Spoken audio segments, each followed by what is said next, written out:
Welcome to the Deep Dive. We're here to look past the headlines, dig into the source material behind those big cultural moments. Yeah, find the lessons hidden in plain sight. Exactly. And today, we're focusing on a story that's really gotten a lot of positive attention globally. It's the engagement of actors Keith Powers and Ryan Destiny. And it seems like it's making waves, not just because they got engaged, but sort of how they did it, and definitely when. It really is. I think for anyone looking for a bit of hope that, maybe maturity and doing the work on yourself actually pays off, this is kind of the story for that. Okay. So we're going to look at their whole trajectory, their public statements, and really try to distill what made this relationship comeback work, especially focusing on what those 3 years apart might teach a couple. Right, the space. So our mission here is to understand the mechanics, I guess, of a successful second chance. Yeah. Especially one this public. Yeah. We've got articles covering their history, interviews where they talk about their dynamic, and then the analysis of that really low-key engagement announcement. Okay, so let's set the stage for you. This whole thing, it actually spans about a decade now. Wow, okay. They first met back in 2015. Remember that Teen Vogue party? Vaguely. Started dating officially, I think, around 2017. And they became, a really visible young Hollywood couple, high profile. Definitely saw them around. Then, chapter 1 ended pretty abruptly. They split in 2022. Okay. And now, fast forward to 2025, and they're engaged, getting married. So that gap, that 3-year pause from 2022 to 2025, that feels like the absolute linchpin of this whole story, doesn't it? Totally. It was defined by, absence. Not drama. Which is interesting because thinking back, their early relationship was quite public, right? Oh, very. Yeah. The glossy magazine spreads, all the red carpet photos, those couple interviews where they detail their journey. They were consciously or maybe unconsciously kind of performing their relationship for the public eye. But the sources we looked at all seem to agree on one thing. When that 2022 breakup hit, there was just nothing. Radio silence. Exactly. It was a choice, it seems, of profound discretion. Yeah. No cryptic Instagram stories, no subtweets, no blaming interviews. No quick, messy rebound relationships splashed all over the tabloids either. Quietly. Which, honestly, in an industry that thrives on constant visibility and, let's face it, drama, that level of mature separation is, it's pretty radical. It really is. It feels like they intentionally removed that pressure, that obligation to perform their breakup for everyone else. Yeah, like closing a necessary pressure valve. And by choosing that silence, they basically sidestepped all the public dissection and commentary. The kind of stuff that fuels resentment and usually makes getting back together almost impossible, right? Exactly. It preserved the possibility. But, okay, here's a question, though. And it's something people probably wonder about with long breaks like this. 3 years apart, especially when you're young, in your 20s. Couldn't you argue that maybe they just, dated other people, lived separate lives, and maybe came back together out of convenience or familiarity rather than actual growth? Right. How do we know the silence meant growth and not just, avoidance? That's a fair question. And I think that's where looking closely at what they said after they got back together becomes really important. Okay. The narrative we're seeing suggests the silence wasn't just hitting pause. It was more like an investment in individual self-sufficiency. Right. If they just avoided the problems, you'd expect them to jump back in with all the same issues resurfacing pretty quickly. Makes sense. But instead, the focus seems to be that the time apart wasn't really about becoming a new person, because, let's be real, that's not really possible, but more about becoming a maybe more secure, more self-aware partner. Developing better tools, maybe, like for communication, patience, not just filling a void. Exactly, and you could definitely see that individual maturity reflected in what they were doing professionally during that time, too. For sure. Their careers really took off separately. Absolutely. Keith was doing some serious film work, like the Gates trip. Right. And Ryan, starring in The Fire Inside, plus really establishing herself as a major force in fashion, showing a lot of range beyond her TV beginnings. Yeah, she really came into her own. And this professional success, it feels kind of critical here, doesn't it?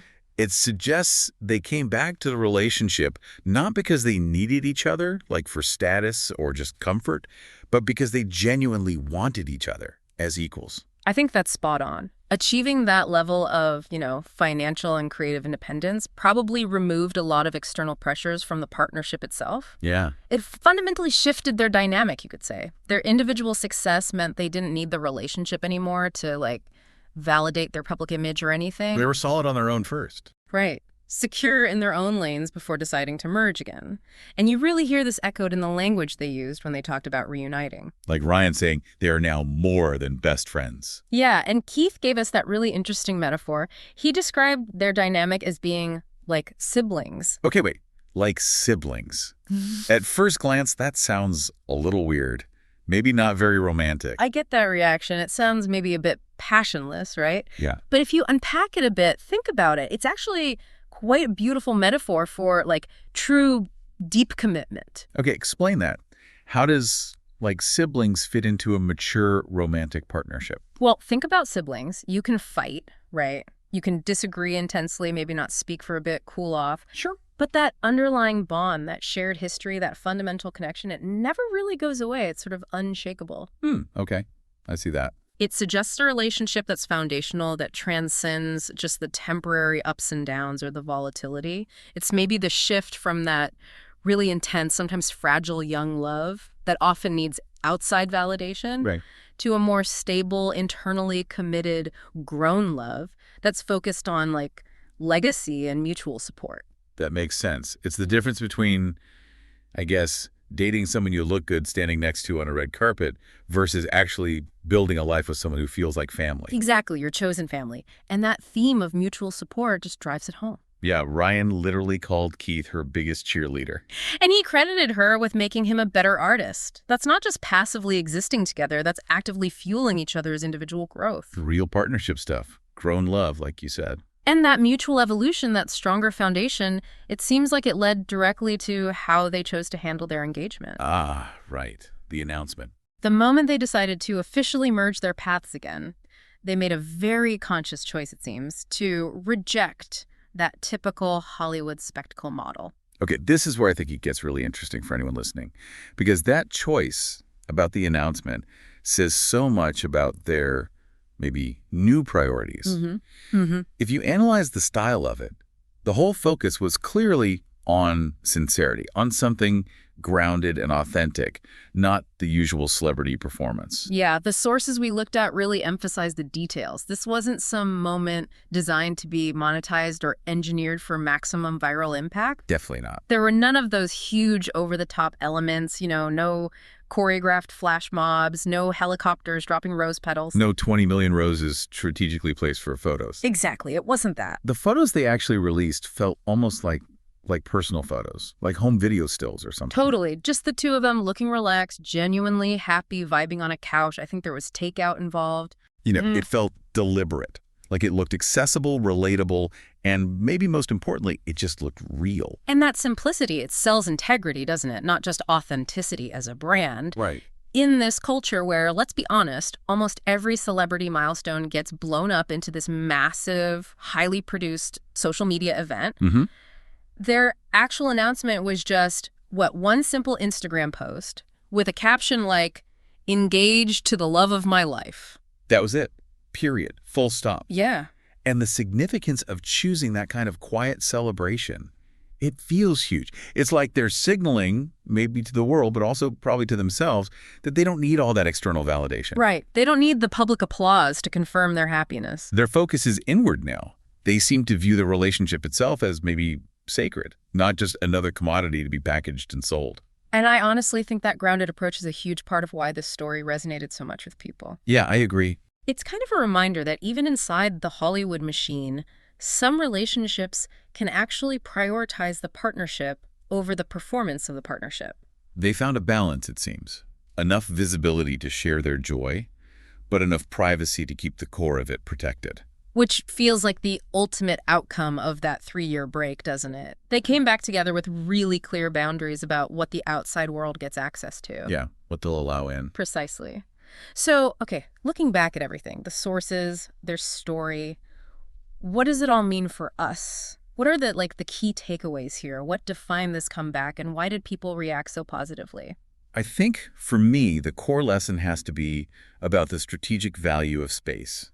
and time. Mm-hmm. They didn't just run away from their problems. It seems like they ran towards self-improvement, knowing they could only really show up as better partners if they did that work alone first. Yeah, I think it really boils down to maybe a trifecta: growth, forgiveness, and timing. It wasn't two people just rushing back together for a quick fit. It felt like two people reconnecting after life had, maybe humbled them a bit, worked on them individually. Yeah. And taught them the difference between that initial fiery passion and like lasting deep commitment.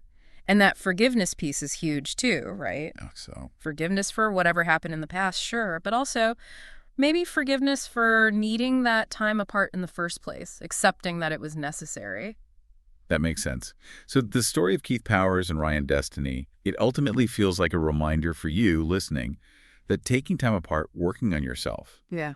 it doesn't automatically mean the end of a really deep connection. Right. Sometimes creating that space is actually the only way to make sure that if or when you do find your way back to someone, the foundation is finally strong enough to actually last this time. Mm-hmm. And it seems they built that stronger foundation by defining their partnership on their own terms, outside of all the public expectation and noise. Yeah. Which leaves us with kind of a provocative thought to end on, maybe. Okay, let's hear it. If the celebrity stories that feel the most engaging, the most genuinely positive, are the ones that consciously avoid the spectacle, the monetization, the ones that just feel real, what does that tell us about what the public actually craves? Is it really the constant glitz and drama they're always fed, or is it maybe this quieter, genuine sincerity? That's a good question. And if that quiet sincerity is what truly resonates deep down, maybe it's worth asking, what quiet moments in your own life deserve that same kind of private celebration? Away from the spotlight, away from any pressure to perform.